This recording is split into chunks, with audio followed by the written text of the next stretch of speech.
Natulog ko sa bus. Pagmata na ko kay, wala naman silang ate sa bus. Nakamata ko nga. Ako raw sa bus. Kaya ang bus, kay daw sa siya sa bus terminal. Kaya puso. Pagmata na ko, natanga ako. Dahil mo na kong tanga, likod. Wala ko silang ate niya. Paglantaw na ako sa palibot, kaya naano ko itong lapit atong crispy king. Ano ko ito? Kung asot ako yun. Nata diris, panday pagawas na ba? Kaya sila nanawag na rin sila, wala akong napakawa.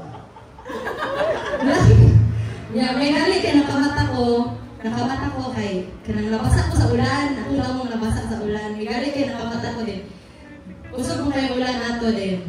Moto, pagawas na ko kay layo na ako. Kaya mo ko ipasalamatan dyan ako si Lord kay nakamata ko, wala ka lang dalang kwarta. Kaya nagumpa ko na akong silpon.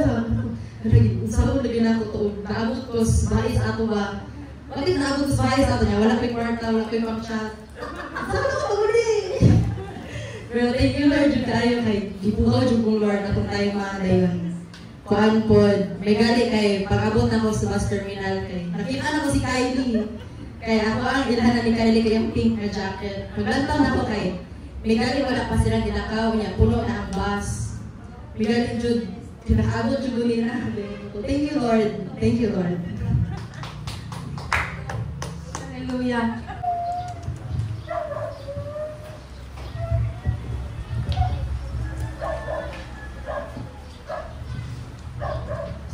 Hallelujah. Dalaygon ang Diyos ng igsoon. Atuta sa ko ang scripture reading. Makita sa Ipadayag, Kapitulo 19, ikan sa 7, hangtod sa versikulo 9. Ipadayag, or Revelation chapter 19, verses 7, hangtod sa verse 9. maghugyaw o maglipay kita ug daygon nato ang iyang pagkagamhanan. Kay miabot na ang panahon sa kasal sa nating karnero ug andam na ang iyang pangasawunon. Gisuloob siya sa bilinhong lino nga sulaw, ang kaputli ug limpyo. Ang lino mao ang maayong binuhatan sa katawhan sa Dios. Unya mingon ang anghel kanako, isulat kini bulahan ang gidapit pagtambong sa bangkete sa kasal sa nating karnero ug moingon pagayod ang anghel, mao kini ang matuod nga mga pulong sa Dios. Kanimo labing balaan, gamhanan ug maluluyon nga Dios tagiya sa among kinabuhi. Amahan nga langit nun, amo kang ipasidunggan ug ipasalamatan Ginoo ug iabi-abi Lord God ining orasa Ginoo Dios sa kabuntagon. Mao ang pinaka-importantang anid sa among mga pagdayeg ug pagsimba, ang pagpaminaw sa imong mga pulong. Salamat Lord nga kanunay kang naghatag kanamo awakening, especially sa mga panghitabo sa among palibot Ginoo. Ug salamat nga pinaagi niini nagpadayag kag revelasyon kanamo pinaagi sa imong mga pulong aron nga kami imong mga pinili Ginoo Dios imong nakit-an ug dinasig sa imong gugma magpadayon hangtod sa katapusan.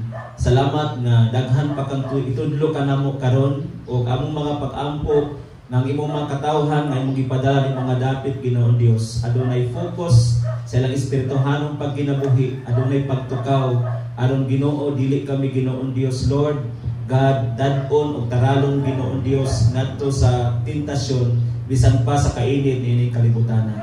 Dalaygon ka sulay katapusan ang tanan dungog ug himaya among gihatag kanimo tungod lamang sa buhingalan ni Ginoong Hesus nga among manluluwas o Ginoo. Amen o amen. Manglingkod ta uban ang presensya sa atong buhi nga Dios. Hallelujah. Nining mga simanahona unsa may inyuhang mga nasinatian no sa mga panghitabo sa kalibutan, sulod o gawas sa nasod.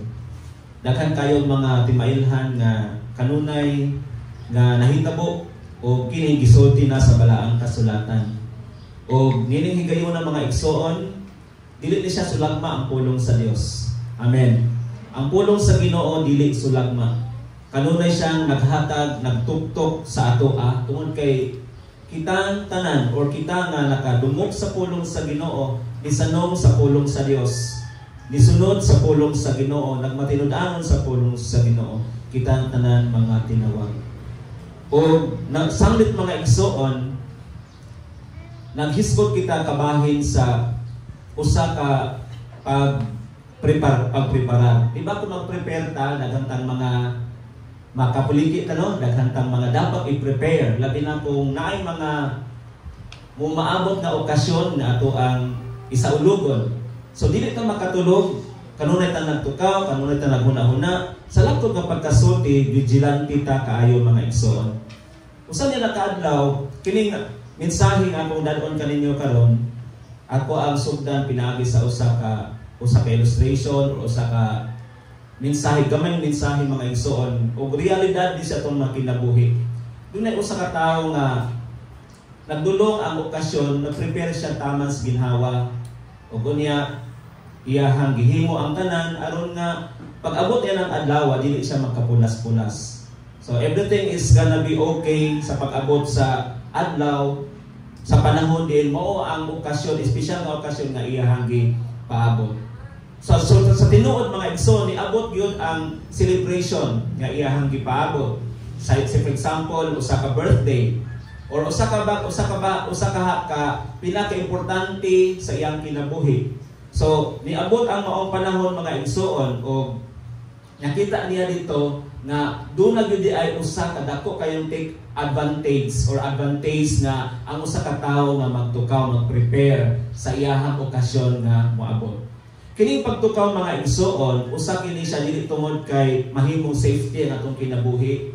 Kining pagtukaw mga igsoon dili tungod kay para nga ma-ready ta, maandang ta sa mga unsa man mga antawards, mga structured nga mga panghitabo sa atong kinabuhi.